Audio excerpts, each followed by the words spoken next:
Ce printemps, ils se sont improvisés jardiniers, acrobates ou athlètes dans la ruelle. Mais aujourd'hui, la famille d'Isabelle Marjorie Tremblay commence à avoir hâte de quitter la ville. Surtout qu'à la fin mai, ils ont l'habitude de réserver leur voyage d'été.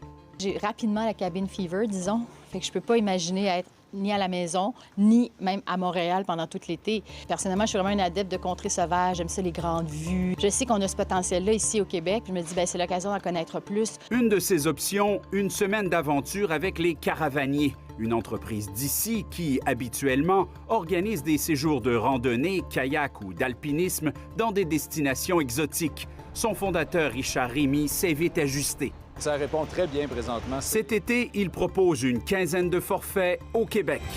La Mistassibie au nord du lac Saint-Jean, la BTB pour les lacs. Évidemment, des forfaits de kayak sur le fleuve, ça va de soi. Lacs et rivières, zone boréale aussi, où on va un peu plus haut.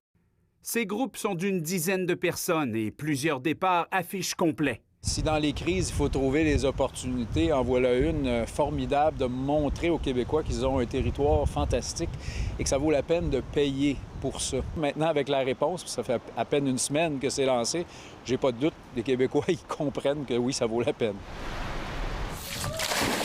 Parmi les gagnants de l'été, il y a aussi bien sûr les piscines. Leurs ventes au Québec sont en hausse de 15 à 40 % par rapport à l'année dernière, selon les entreprises à qui nous avons parlé.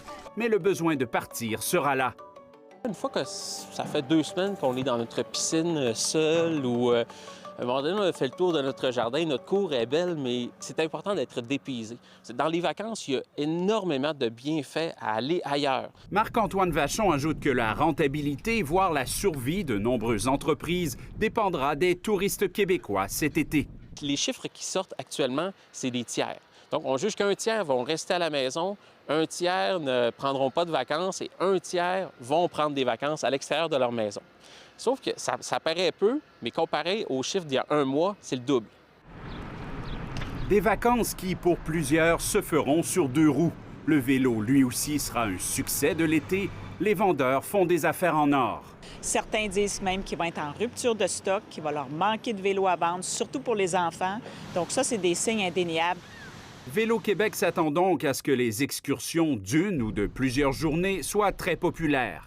On a déjà un réseau de voies cyclables à travers le Québec, que ce soit des voies urbaines, que ce soit la route verte, qui dépasse les 10 000 km. C'est plus que n'importe où ailleurs au Canada et en Amérique du Nord. Donc, la culture, elle est là. Les véhicules qu'on loue, dans le fond, assez fréquemment. Ça, c'en est un bon exemple. Une location familiale à 2 000 $ par semaine. De nombreux Québécois qui ont l'argent nécessaire décident cet été d'opter pour le véhicule récréatif. VR Saint-Cyr, un des gros concessionnaires dans la province, vend et loue beaucoup de roulottes et de caravanes depuis quelques semaines. Vu les circonstances, c'est une façon de voyager qui est de plus en plus sécuritaire aux yeux des gens. Donc, ça nous donne quand même un bon engouement, un marché qui s'en vient profitable pour nous. L'objectif des familles, c'est d'être autonomes. D'avoir cette autonomie-là au sein d'un même véhicule, c'est extrêmement populaire. Et c'est clair que c'est une avenue qui nous ouvre des possibilités comme touristes. Chose certaine, les activités en nature et les locations de chalets auront la cote. Si on voit ce qui se passe en France, où il y a un certain déconfinement, il y a des mesures qui sont prises. Par exemple, il y a 48 heures de repos entre deux locations. Isabelle, comme bien des vacanciers et comme toute l'industrie, attend avec impatience le plan touristique du gouvernement. On a regardé toutes les options de location de chalet, de camping, de louer une vanne, par exemple, mais on ne sait pas encore ce qui est permis et ce qui n'est pas permis. Elle espère pouvoir se déplacer d'une région à l'autre bientôt et attend la décision de Québec. On a vraiment des paysages spectaculaires. On est reconnu à travers le monde pour ça. Et puis nous, ici, on n'en profite peut-être pas assez. Alors, c'est vraiment l'occasion de le faire cet été, puis on encourage notre économie locale. Nombre d'entreprises souhaitent un vrai début de saison à la Saint-Jean-Baptiste.